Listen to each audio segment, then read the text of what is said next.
Now, a nonprofit group made up of military veterans is on the ground in Florida working to help communities recovering from Hurricane Ian. Joining us now is Art delaCruz. He's the CEO of this organization. It's known as Team Rubicon. Art, good morning. Thank you so much for joining us.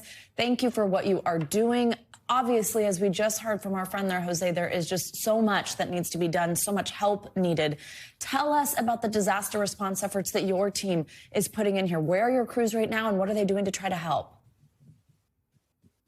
Yeah, we primarily, as our humanitarian organization, veteran-led, we have really 7 teams throughout Florida. I'm joined here this morning, actually, with a reconnaissance team, which is one of 5 that are through the state, and their job is to be able to coordinate with the emergency operations centers and understand what the landscape looks like and what kind of unmet needs are there.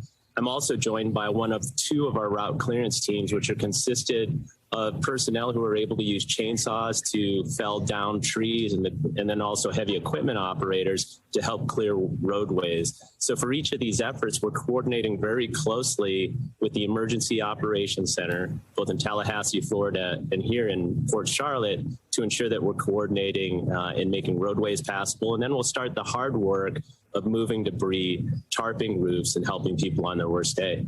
Hard work indeed. And I mean, I know part of that work is power and restoring that because the Hurricane Ian wreaked havoc on Florida's power grids. So how's that impacting your recovery efforts?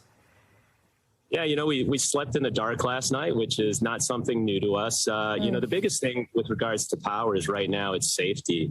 More injuries tend to happen after the storm oftentimes because of down power lines. So we're working again closely to ensure safety. But once power is restored, once water is restored, that will really begin to kickstart the effort.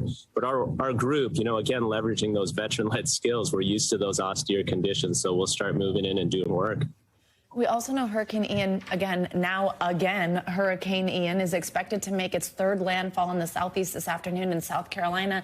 How's your team preparing for that? How does your team sort of determine where exactly to put its resources? How are you going to help in those places?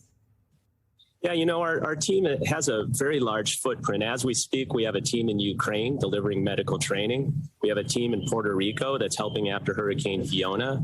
We have teams up in Nova Scotia and Prince Edward Island that are helping after that Fiona continued there. We will have teams that are at the ready for anything that might happen in Charlotte, as well as teams here. So multiple operations in different locations. That's something that we scaled to, and we're confident because of the support of our volunteers and the people who resource us that we can tackle. Art delaCruz, what you're doing is incredible. Thank you for that work. I also mentioned that your organization is made up of military veterans. Thank you for your service to our country. We appreciate you. We'd love to check back in with you. Thank you. Wonderful. Thanks for having us.